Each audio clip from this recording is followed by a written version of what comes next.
শিক্ষার্থীদের বৈষম্য বিরোধী আন্দোলনের সময় রাজধানীর মোহাম্মদপুরে পুলিশের গুলিতে নিহত হন আরেক আবু সাইদ।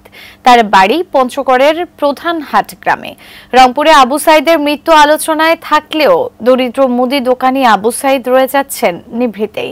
পঞ্চগড় প্রতিনিধি সিদ্ধার্থ কর্মকারের তথ্য ছবিতে ডেস্ক রিপোর্ট। ভাগ্য ফেরাতে ঢাকা এসেছিলেন পঞ্চগড়ের বোদা উপজেলার মারেয়া ইউনিয়নের প্রধানহাট গ্রামের আবু সাইদ।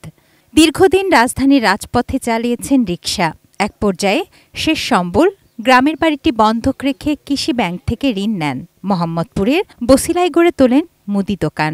১৯ জুলাই বিকেলে আন্দোলনরত শিক্ষার্থী জনতার ওপর পুলিশ গুলি চালালে নিহত হন আবু সাইদ। পরদিন বাড়ির পাশে দাফন করা হয় আবু সাইদকে। স্বামীর কবরের পাশে অশ্রুসজল মাজেদা বেগম জানেন না স্বামী হত্যার বিচার চাইবেন কার কাছে। মেয়ের বিয়ে দিয়েছেন, কিশোর ছেলেকে নিয়ে কিভাবেই বা চলবে সংসার। আমাদের সংসারটা পুরোটাই আমার আব্বুর উপর নিয়ে। 100% কপার কন্ডেন্সারে তৈরি ভিশন ফ্রিজ, তাই গুণে মানে অটুট থাকে বছরের পর বছর। বলছিল এখন তো আব্বু নাই, আমার কিভাবে চলবো না চলবো এটা কোনো আর কি দিশা নেই। আমাদের বাড়ির 1,30,000 টাকা ঋণ আছে। আমাদের কোনো সাহিত্য নাই সুদ করার জন্য, আমাদের কোনো উপায়ও নাই।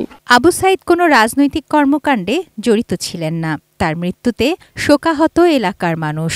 একজন দরিদ্র মুদি দোকানির পরিবারের পাশে কে দাঁড়াবে? কোনো কিছু না, সরল লোক, ভালো লোক, হঠাৎ করে গুলিবিদ্ধ হয়ে মারা গেল। ছেলেটা ছোট, এবার এসএসসি দিছে, অসহায়, কিছু নাই, ঘর বাড়ি ভাঙ্গা। পরিবারটাদের চলবে কিভাবে, বাচ্চাদেরকে মানুষ করবে কিভাবে? আমরা সরকারের কাছে দাবি জানাই যে এই পরিবার প্রতি একটু সহযোগিতা করা। রাজধানীর বসিলায় পুলিশের গুলিতে আবু সাইদের মৃত্যুর ঘটনায় সাবেক প্রধানমন্ত্রী শেখ হাসিনা, ওবায়দুল কাদের, সাবেক স্বরাষ্ট্রমন্ত্রী ও আইজিপি সহ 7 জনের বিরুদ্ধে হত্যা মামলা হয়েছে। দেশত্যাগের পর শেখ হাসিনার বিরুদ্ধে এটিই প্রথম মামলা। তুনা সিনা তনু, ডেস্ক রিপোর্ট, ETN নিউজ।